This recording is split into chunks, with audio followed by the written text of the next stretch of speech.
Charles Monroe Schulz, the quiet, unassuming man who gave the world Charlie Brown, Snoopy, and the entire Peanuts universe, lived a life as bittersweet as the comic strips that made him a household name, and to understand the depth of his story we have to go all the way back to November 26, 1922, when he was born in Minneapolis, Minnesota, to Carl Schulz, a German immigrant barber, and Dina, a Norwegian waitress turned homemaker, who poured all her love into her only child, never knowing that this small, sensitive boy would one day become one of the most beloved cartoonists of all time, though he himself would forever feel like an outsider, carrying wounds and insecurities that never left him, shaping the melancholic humor of Peanuts. His childhood was not filled with privilege. The Great Depression loomed large, money was scarce, and though his father worked tirelessly in his barbershop, the family often struggled, moving homes and searching for stability, and during 2 particularly difficult years in Needles, California, young Charles described the experience as weird and awful, a phrase that hints at the loneliness and dislocation that would later become the very soul of Charlie Brown, the eternal underdog who never quite fit in, who never managed to kick the football, and who always felt life's disappointments deeply. His uncle nicknamed him Sparky just 2 days after his birth, after a popular comic strip horse called Sparkplug, almost as if fate had already written the trajectory of his life, binding him to the world of comics before he could even hold a pencil. As a child, he found comfort in drawing, but even then, tragedy was never far. He had a beloved dog named Spike who ate razor blades, nails, and all sorts of bizarre things. A dog so eccentric and memorable that Sparky immortalized him years later as Snoopy, though when Charles was only 10 years old, Spike was killed by a car, a devastating blow that carved a permanent scar in the young boy's heart.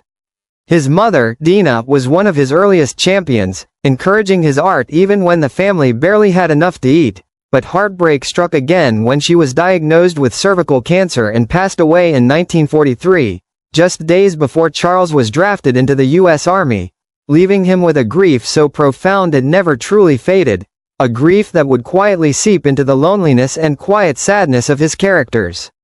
In the Army, Schulz served as a machine gun squad leader in Europe during World War II, seeing concentration camp survivors and enduring trauma that haunted him for life. Though he rarely spoke about it, he admitted later that the solitude, fear, and emotional isolation of the Army years shaped everything he would ever write, and when he returned home, broken and grieving, he threw himself into the only thing that gave him meaning, drawing. But success did not come easily. Rejection seemed to stalk him, as his high school yearbook refused to publish his drawings. His early strip, Lil' Folks, was cancelled, and editors dismissed him again and again. Yet he persevered with stubborn dedication, believing that somehow his quiet little world would find its audience.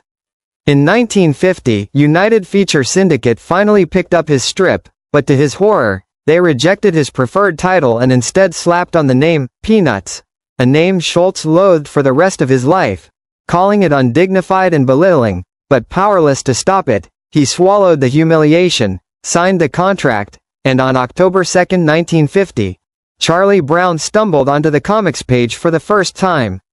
The strip earned him only $90 a month at first, barely enough to survive, yet the little world of Charlie Brown, Snoopy, and their friends slowly began to grow, and by 1956, Snoopy had risen onto 2 legs, transforming from a simple beagle into one of the most recognizable pop culture icons in history.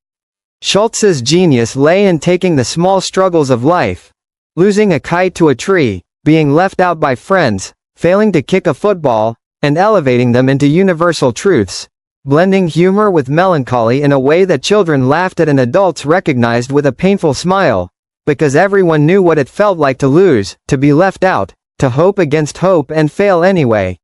Linus's security blanket sparked debates across America about psychology and parenting. Luce's psychiatric booth at 5 cents a session came straight from Schulz's own therapy experiences, and in 1968, when the nation was torn apart by Martin Luther King Jr.'s assassination, Schulz boldly introduced Franklin, the first black character in Peanuts, sitting him beside Peppermint Patty in class despite angry letters from Southern editors. Schulz calmly replied that readers could remove Peanuts from their papers if they wished, but he would not bow to racism. By the 1970s, Peanuts had exploded into a phenomenon, syndicated in over 1,000 newspapers, spawning television specials like A Charlie Brown Christmas and It's the Great Pumpkin, Charlie Brown, merchandise from dolls to greeting cards, and turning into a billion-dollar empire that reached every corner of the world. But while Schulz smiled for cameras, inside he was plagued by exhaustion, depression, and perfectionism so crippling that his hands shook from essential tremors. Yet he still refused to let anyone else draw his characters. Every line of the more than 17,000 strips was drawn by his own hand, because Schulz felt that Peanuts was not just a comic strip but his very soul on paper, and he feared that letting others draw it would dilute its honesty. He once admitted that Charlie Brown was him, the eternal loser, destined never to win, and he meant it. Beneath the global fame and fortune, by the 1990s he was earning $30 minus $40 million a year. Schulz confessed to feeling lonely, misunderstood, and unworthy, just as his characters felt. And though he lived in a mansion and was hailed as a genius, he often walked with the same slumped shoulders as Charlie Brown, quietly burdened with invisible sadness. Then came the devastating blow in November 1999, when doctors diagnosed Schulz with advanced colon cancer that had already spread, coupled with multiple strokes that left him blind in one eye and too weak to draw. His hands trembled, his vision blurred, and the tool that had always been his salvation, his pen, betrayed him. On December 14, 1999, Schulz gathered his family in his studio, tears streaming down his face as he whispered, "It's over," and announced his retirement, his voice breaking as he signed his last strip and murmured about Charlie Brown, "That poor, poor kid. He never even got to kick the football." For Schulz, life itself had mirrored his creation, full of hope and effort, but cruelly denying him that final victory. He made one last demand: Peanuts would end with him. No one would ever continue it, because Peanuts was not just characters, it was his life, his grief, his humor, his philosophy, and no one else could capture that truth.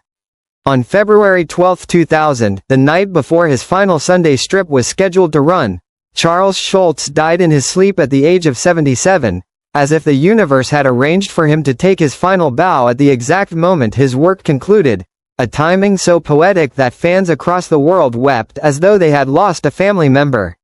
The farewell strip was simple yet devastatingly beautiful, Snoopy sitting at his typewriter, beginning with the words, "Dear friends," and thanking the readers who had stayed with him for 50 years.